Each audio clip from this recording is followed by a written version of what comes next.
Сырымның ойына әсем түссе, оның қылығына тығы келгендей, әбден дегбірі кететіні бар. Жүрегі дүрсілдеп, денесі бір суиды. От қой ол, от. Ұялы телефоны шиқ ете қалды. Сағат 1-де деген SMS тоқып, Сырымның мүлде мазасы кетті. Хатшысына, бүгін мен болмаймын, үйдегілер сұраса, тендердің жұмысымен кетті дерсің, деп айтты да, әсем екеуі үшін арнайы сатып алып қойған пәтерге бет алды. Жолда келе жатып, бір досының сөзі есіне мырс етті. Балдыздікі балдан тәтті, таппайтынды жоқ бұл қазақтың. Бәрін айтып қойған ғой, тек біз біле бермейміз. Осы әсем мектепті бітіріп, Әлия ауылдан ертіп келгенде, кіп-кішкентай қыз болып көрінген көзіне, елеген де жоқ басында. Әлия екеуі үйленгелі үйлерінде кім жүрмеді, қанша қызды ұзатты. Басында екеуі де студент, пәтер жалдап жүргенде, өзінің қарындасы мен Әлияның сіңлілері қатар жүрді. Бір бөлмелі пәтерде солардың ұйықтауын күтіп, сарылып жатқан уақыттарын айтсаңшы. Кейін олардың балаларды жүрді, әйтеуір зырылдап өтіп жатқан уақыт. Қазір ғой, қанша адам жүрсе де білінбейді. 3 қабатты үйден. Санай берсе, бұрын бір бөлмелі жатақханада 7 адам тұрыпты. Ол кезде Әлия қандай еді? Тура осы әсем сияқты жанып тұратын. Жүрегі шым ете қалды. Уәделі жерге келіп тоқтағаны сол еді. Әсем машинаның артқы есігінен кірді де, дереу Сырымның қолын сүйе бастады. Жаным, сағындым сені. Қанша уақыт болды? Әпкем жаныңнан шықпай қойды ғой, деді Әсем Сырымның қолын ұстап тұрып. Қойшы осындайыңды. Бір кездескенімізде көңіл күйді бұзбай. Өзің көріп жүрсің ғой, үйде күнде қонақ. Әлияны емес, қонақты тастап кетіп қалғаным ұят қой, деді Сырым. Әсемнің қолын сып-сып. Иә, енеңмен қайнатаң келіп шыға алмай қалдың ғой. Менің енем мен атам болса, сенің атаң мен әжең. Қой, осы жерде тағы да ұрысып қаламыз. Жүрші, пәтерге барайық. Бүгін түнге дейін уақытымыз бар. Әпкең ағаңның үйіне қонаққа кетті, деді Сырым. Атам мен әжем ағамның үйінде ме? Олар қашан келеміз деп кетті, деп Сырымға сұраулы жүзбен қарады. Білмеймін, олының үйінде 1-2 күн жататын шығар. Өздерінің махаббат ұясы деп атайтын арнайы сатып алған пәтеріне қол ұстасып кірді. Қашан көшеде сенімен емін-еркін, жан-жағыма жалтақтамай құшақтап жүреді екенмін, деді Әсем подъезге кіргесін басын Сырымның иығына қойып. Сырым үндеген жоқ. Не дейді? Өзі де білмейді. Махаббат ұясы деп Әсемге арнайы сатып әперген пәтердің кілті екеуінде де бар. Әсем бұл үйді өзінің талғамымен жасаулап қойған. Сырым мен Әсем 2 жылдан бері түскі астарын осы жерде ішіп жеп, сағыныштарын басып кетеді. 3-4 күн бойы үйде көздермен ғана аймаласып, ойша ғана бірін-бірі сүйіп құшып жүрген ғашықтар есіктен кіре сала жабыса кетеді. 20-ға енді толған қыздың денесі қандай, талшыбықтай майысып, ермесіңе қоймайды. Сырым жас қыздың махаббатына мас болып үнсіз жатты. Әсемнің өзін ерекше сүйетініне көзі әлде қашан жеткен. Ас үйде әндетіп шай қойып жүрген Әсемге сүйсініп қарап жатып ойға шомды. Балдызы екеуінің қарым-қатынасы туралы ойлай бастап еді, жүрегі құрғыр тағы шым ете қалды. Күннен күнге Әлия екеуінің арасы суып барады. Үйде жүрген кезде Әлияны еркелетіп, ең болмағанда қолынан ұстайын десе, қастарында жүрген Әсеммен батпайды. Өз үйінде өзі ұрлық жасап жүргендей, қатынына жолаудан қалды. Әлия екеуінің анда-санда шүйіркелесіп отырғанын көрсе бітті, Әсемнің мазасы кетеді. Түскі кездесу ұрыс-керіс, жылау-сықтаумен аяқталады. Әлияға сіңліңді бөлек шығар десе, кіп-кішкентай қызды жалғыз қайда шығарамын? 3 қабатты үйден бір бұрышыңды қимайсың ба деп, ертең ағам сөйлемей ме деп, ол әңгімені тоқтатып тастады. Қайынағасы келген сайын, Құдай бізге сендей күйеу баланы бергеніне рахмет.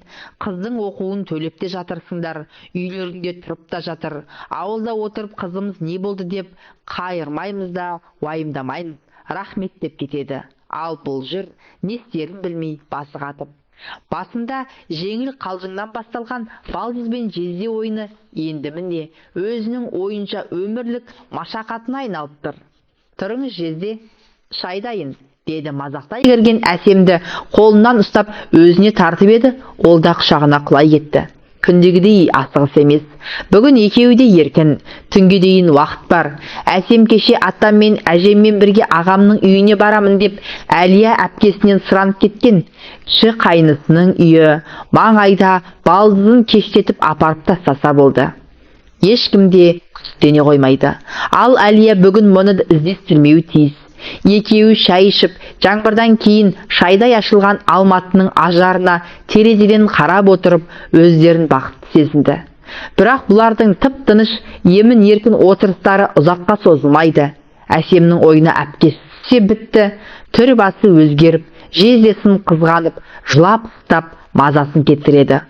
Ол сондай ұрыстардан кейін осымен бәрі бітті деп қанша айтты? Қайдан? Үйінде ары-бері көз алдында көлбеңдеп, тәтті қылығымен мұны өзіне тез-ақ тартып алады. Әпкесіне осының бәрін қалайша сездірмейтініне сырымның таңы бар. Не дегенде де балдызының жап-жас тәнін тез-ақ сағынып қалады. Әлгіндегідей ұрсудан соң сенің қатының болса, менің баратын жерім бар дегендей кейіп танытып, қызғанышын оятып мазасын қашырады. Ақыры өзінің қалай әсемнің қойнынан шыққан білмей қалады. Көзден кетсе көңілден кетер меді. Бірақ әсем 12 ай бұның үйлерінде. Жезде, осы жүрісімізді бір күні әпкем біліп қойса қайтеміз? Қойшы әсем, сен де айта береді екенсің. Ол қайдан біледі, егер сен өзің айтып қоймасаң? Қашанға дейін осылай тығылып жүре береміз? Біліп қояма деп қатты қорқам. Ойласам, өле салғым келеді. Қай Құдай мені сенің үйіңе алып келді екен.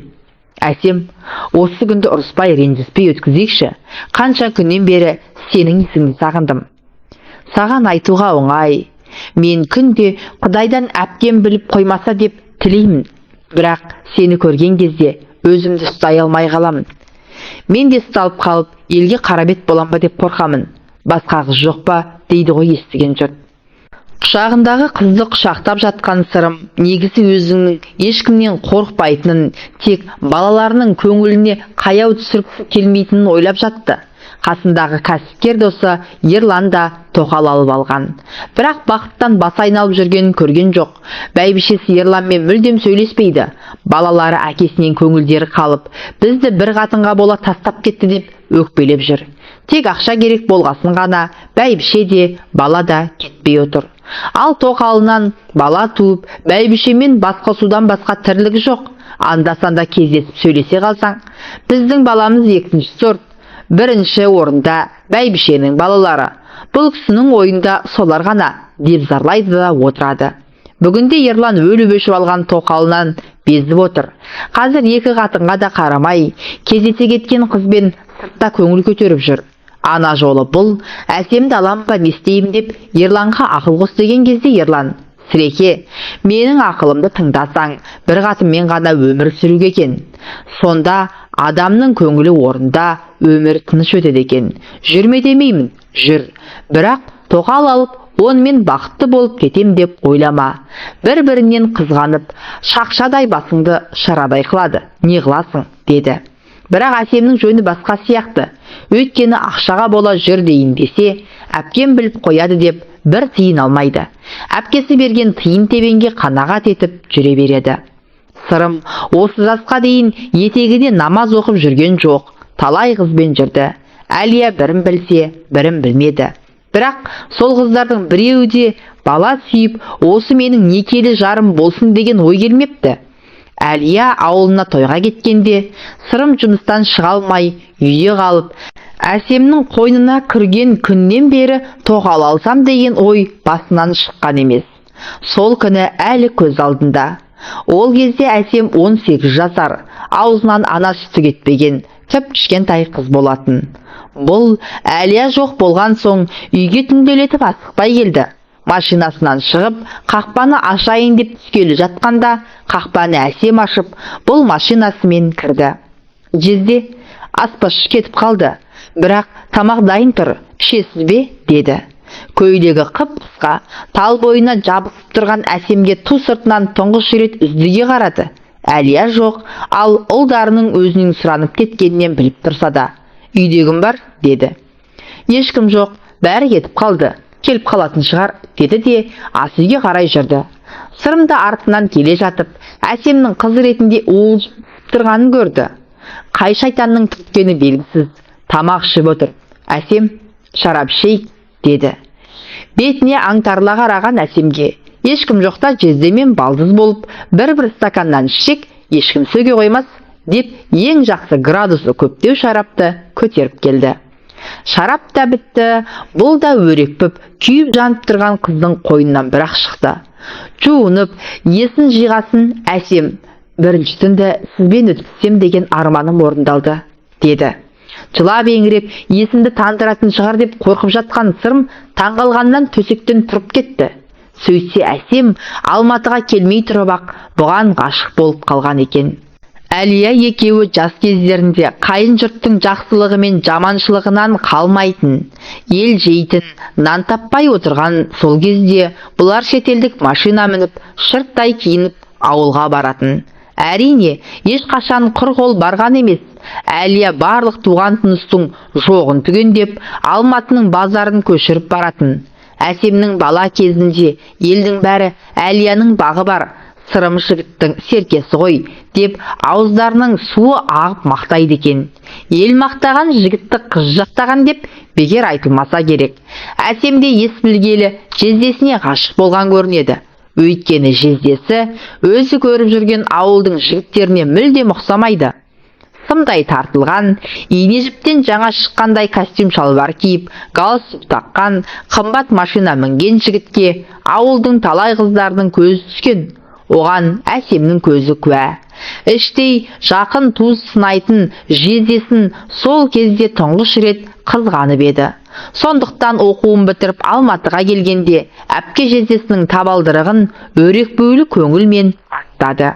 Әсем мектеп бітірісімен Алматыға асыққан. Алматыға келген соң ғашықтығы тіптен асқына берген. Өзінің сөзімен айтқанда жездесі балдызына бір жылдай қарамаған, елемеген сияқты. Сол күннен басталған антызарлық түгел іскемек түгелі гүлдеп те келген.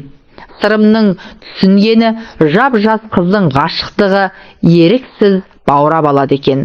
Бұрындары көрінген қызға қарындап, көне қалса бір жата салатын Сырымның қазір бар ойы, ынтасы да Әсем. Бір күн көрмесе ақыл естен айырылатындай халге түсті.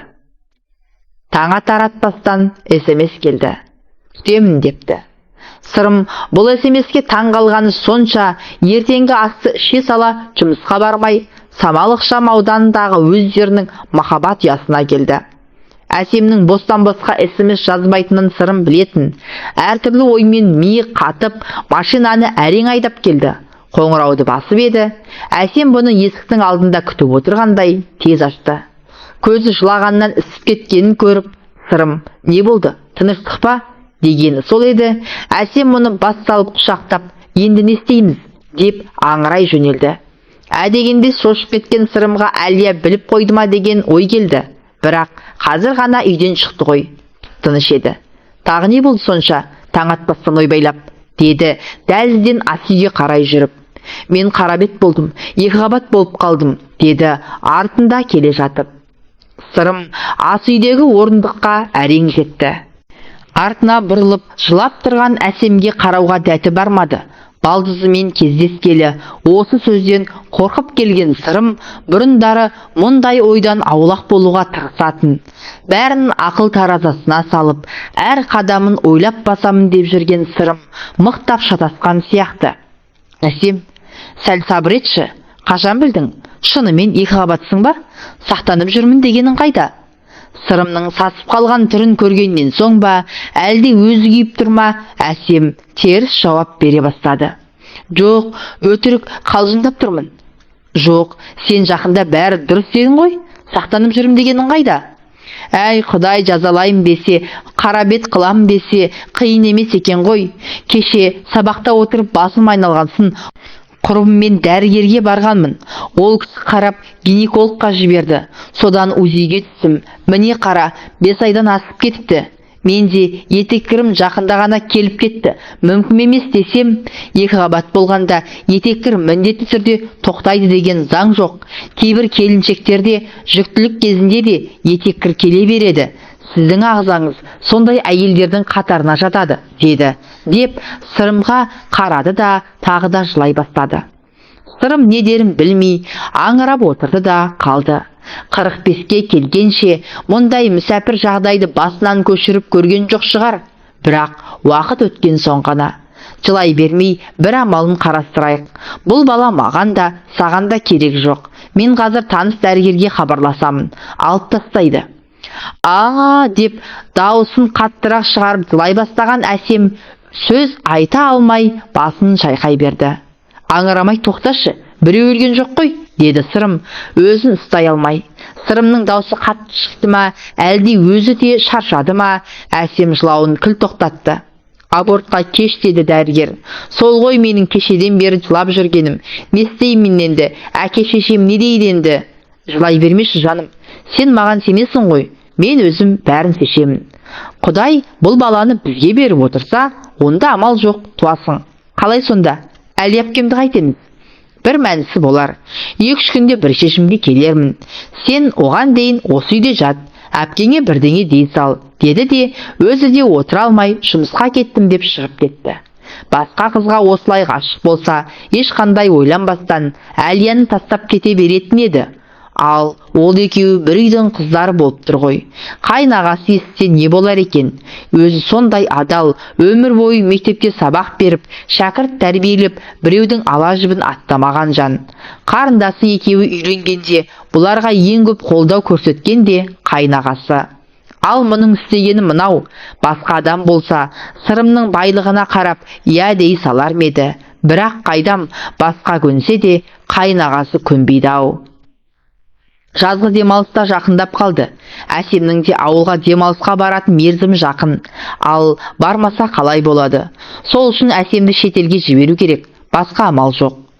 Басы қатып не істерін білмей келе жатып еді, бизнестегі серігі 5 жыл жатақханада бірге тұрып, жарты нанды бөліп жеген Ерлан телефон соғып, «Қанды көйлек досым-ау, қайда жүрсің? Келсеңші, біз де мына жерде демалып отырмыз», деді. Іздегенге сұраған дереу келсе кетті. Әлияға хабарласып, «Мен іздеме, мен жұмыстармен жүрмін» деп айтты да телефонын сөндіріп тастады. Алматыда басталған тойлау Үрімжінің моншасымен аяқталды.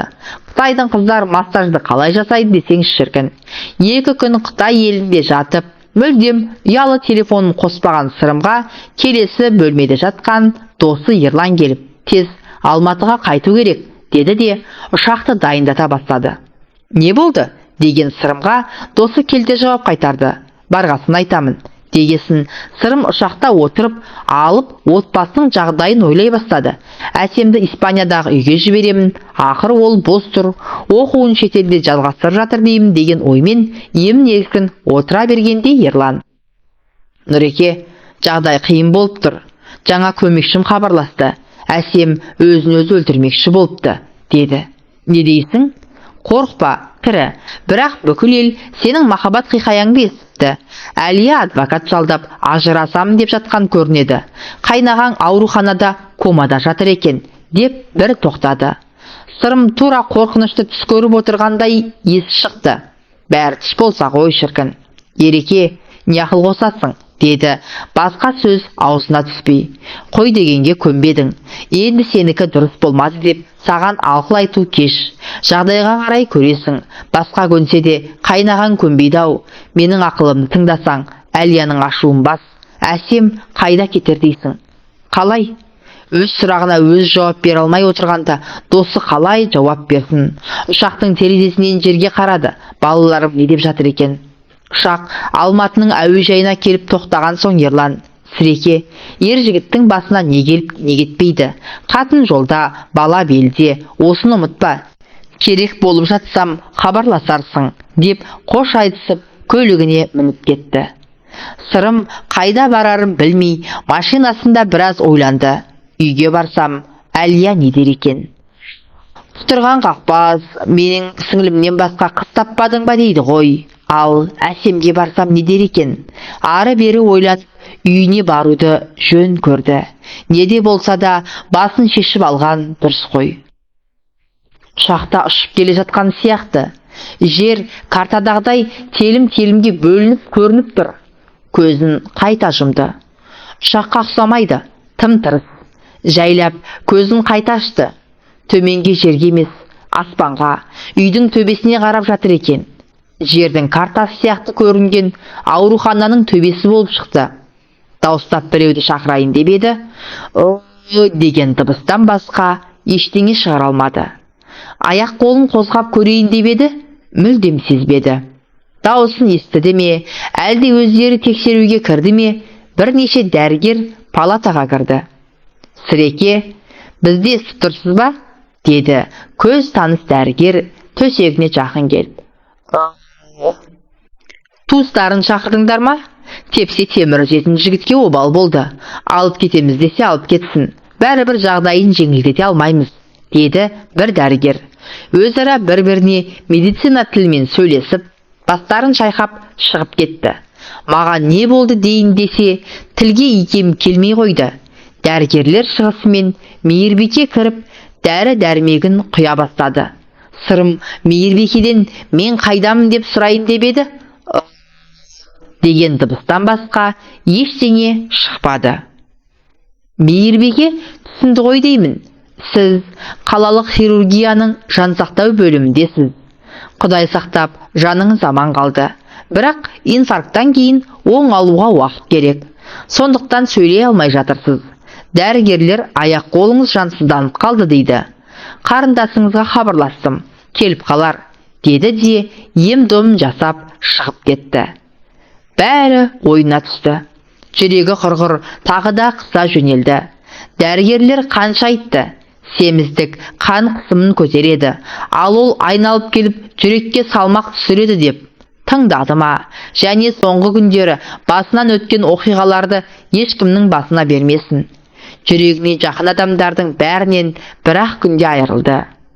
Бөлмеге қарындасы кірді. Аға, қалыңыз қалай? Деді көзіне тіке қарай алмай. Сырым қарындасының неге бетіне қарамай отырғанын да жақсы түсініп тұр. Бірақ қолдан келер шара бар ма? Дәрігерлер не дейді? Деп сұрағысы келіп еді, бірақ дегеннен басқа дыбыс шықпады. Аға, жүрегіңіз ұстап қалғанда қасыңызда ешкім болмай, көмек көрсетілмей көп жатып қалыпсыз.